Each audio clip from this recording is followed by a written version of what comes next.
আসসালামু আলাইকুম। Education booth চ্যানেলের পক্ষ থেকে আপনাদের সবাইকে শুভেচ্ছা এবং অভিনন্দন।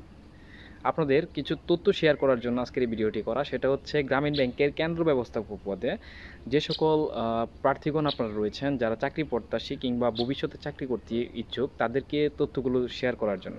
কেননা আমি নিজেও একজন গ্রামীণ ব্যাংকের কেন্দ্র ব্যবস্থাপক পদে ভাইবা দিয়ে আসা একজন প্রার্থী।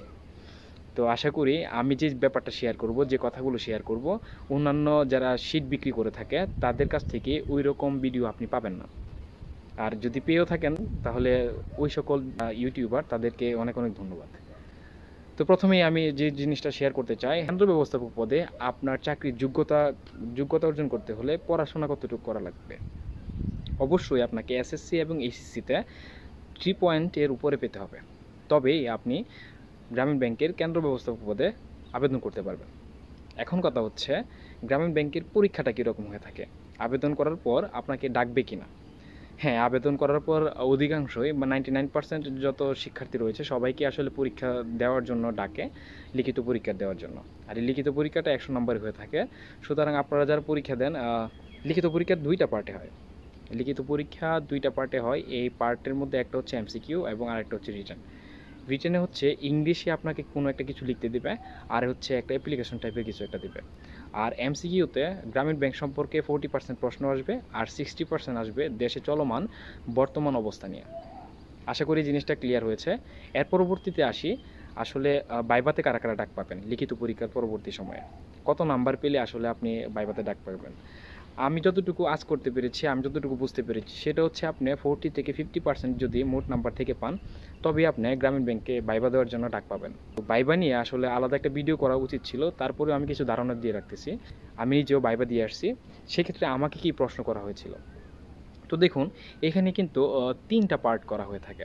3টা পার্টের মধ্যে একটা পার্ট হচ্ছে যারা এইচএসসি কমপ্লিট পড়াশোনা করতেছে না, আরেকটা হচ্ছে যারা এইচএসসি কমপ্লিট অনার্স কিংবা ডিগ্রি রানিং পড়াশোনা করতেছে যারা, আর তৃতীয়তে হচ্ছে যারা অনার্স কমপ্লিট, ডিগ্রি কমপ্লিট কিংবা হচ্ছে মাস্টার্সও কমপ্লিট যাদের। 3টা পার্ট থেকে কিন্তু 3 রকম প্রশ্ন করা হয়ে থাকে। যারা এইচএসসি কমপ্লিট তাদেরকে আসলে যে সকল প্রশ্ন তারা সম্মুখীন হয়েছে, সেই সকল প্রশ্নের মধ্যে একটা প্রশ্ন হচ্ছে তার রোল কত, তার নাম কি এবং তার পরিবার সম্পর্কে। এক্সট্রা কোনো প্রশ্নই তাদেরকে করা হয় নাই। তো তাদের মধ্যে যাদের রেজাল্ট হয়েছে এইচএসসি কমপ্লিট, খুব কমই আসলে ডাক পেয়েছে। এর পরবর্তীতে আসি আসলে অনার্স রানিং যারা, যার মধ্যে আমিও পড়ি। আসলে অনার্স রানিং যারা রয়েছে তাদেরকে আসলে প্রশ্নগুলো একটু বেশি করে, আসলে যে অনেক টাফ একটা চাকরি, আপনার জীবন নষ্ট হয়ে যাবে, পড়াশোনা করতে পারবেন না, আপনি কি চাকরি করতে ইচ্ছুক। তো এই ক্ষেত্রে আমি আমার একটা ভাইবা, আমি নিজে যে ভাইবাটা ফেস করেছি, তো আমি সেই ভাইবাটাও আপনাদের কাছে শেয়ার করতেছি।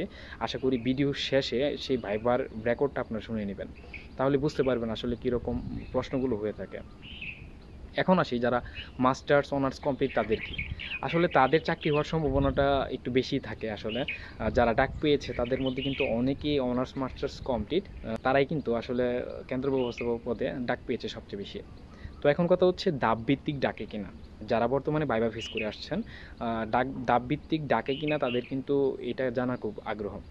দেখুন, এরকম আমি আসলে জানি না আসলে দাবভিত্তিক ডাকে কিনা। আমার এক খুব কাছের রিলেটিভ রয়েছে, তিনিও বললেন আসলে দাবভিত্তিক আসলে স্টুডেন্টদের ডাকা হয়। মানে হচ্ছে প্রতিটি জোন থেকেই কিছু সংখ্যক প্রথম ধাপে এবং দ্বিতীয় ধাপে, এরকম ধাপে ধাপে আসলে ডাকে। এক্ষেত্রে আপনার বছরখানেক অপেক্ষা করতে হবে আসলে চাকরি হয়েছে কি না সেটা জানতে। তো আমারও প্রথম ধাপে আমাকে ডাকেনি, সুতরাং আমিও বলতে পারতেছি না আসলে দ্বিতীয় ধাপে আমাকে ডাকবে কিনা।